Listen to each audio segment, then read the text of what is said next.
Police এবং জনগণের দূরত্ব কমাতে বাহিনীকে রাজনৈতিক প্রভাবমুক্ত রাখার পরামর্শ দিয়েছেন বিশিষ্টজনেরা। আর সমসাময়িক প্রেক্ষাপটে পুলিশকে গণ-অভ্যুত্থানের মামলা বাণিজ্য বন্ধের তাগিদ দিয়েছেন বিভিন্ন শ্রেণী পেশার মানুষ।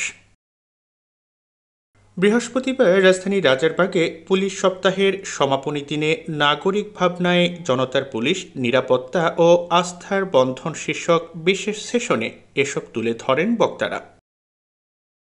এ সময় লেখক ও অধ্যাপক ডক্টর সলিমুল্লাহ খান বলেন, আমাদের বুকে হাত দিয়ে স্বীকার করতে হবে যে পুলিশের জনপ্রিয়তায় ভাটা পড়েছে। পুলিশ যে পজিশনে থাকার কথা ছিল সেই পজিশনে নেই। বাহিনীটি যে আইনে চলে সেখানে পদে পদে সমস্যা। আমাদের বুকে হাত দিয়ে মনে করতে হবে যে পুলিশ এখন যে একটা অদ্ভুত অবস্থায় আছে, তাদের জনপ্রিয়তায় ভাটা পড়েছে, যেটুকু থাকা উচিত ছিল সে নেই। তার কারণ অনুসন্ধান করার মতো আমাদের উদার চিত্ত থাকা উচিত।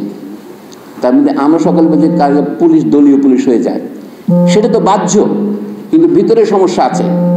আমাদের পুলিশ আইন যে আমরা লিখতে পারি না, 1861 সনের পুলিশ আইন এবং তারপরে পুলিশ বিধি বেঙ্গল এগুলি যে চলছে, সেগুলি পদে পদে সমস্যা আছে। এমনকি সর্বশেষ সংস্কার কমিশনের রিপোর্ট, সেটা এক নজর দেখে দেখলাম তারাও জিনিসটা আদৌ, আমি দুঃখের সাথে বলছি, উপলব্ধি করতে পারেননি।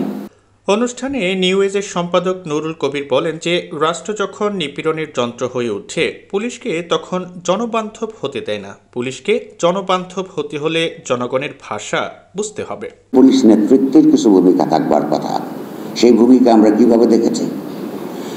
15 বছরের অন্তত 12 বছর একটানা প্রতি বছর আমি পুলিশ রিপোর্ট দেখেছি, যেখানে পদক দেওয়া হয়।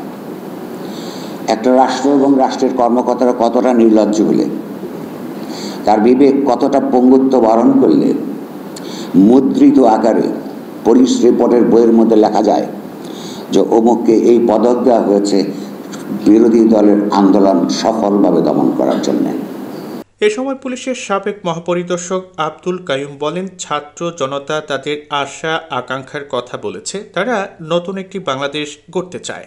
একটা গণ-অভ্যুত্থান হয়ে গেল, বাচ্চা ছেলেরা তাদের আশা আকাঙ্ক্ষার কথা বলেছে, নতুন বাংলাদেশ তারা গড়তে চায়। এ আশা তো ব্যর্থ হতে দেওয়া যায় না।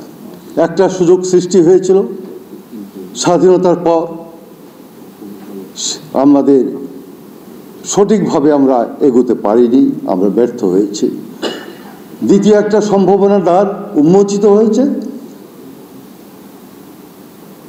অনেক আশা আকাঙ্ক্ষা, অনেক স্বপ্ন, এই স্বপ্ন যেন ব্যর্থ না হয়, সেই জন্য সবাইকে একসাথে কাজ করতে হবে।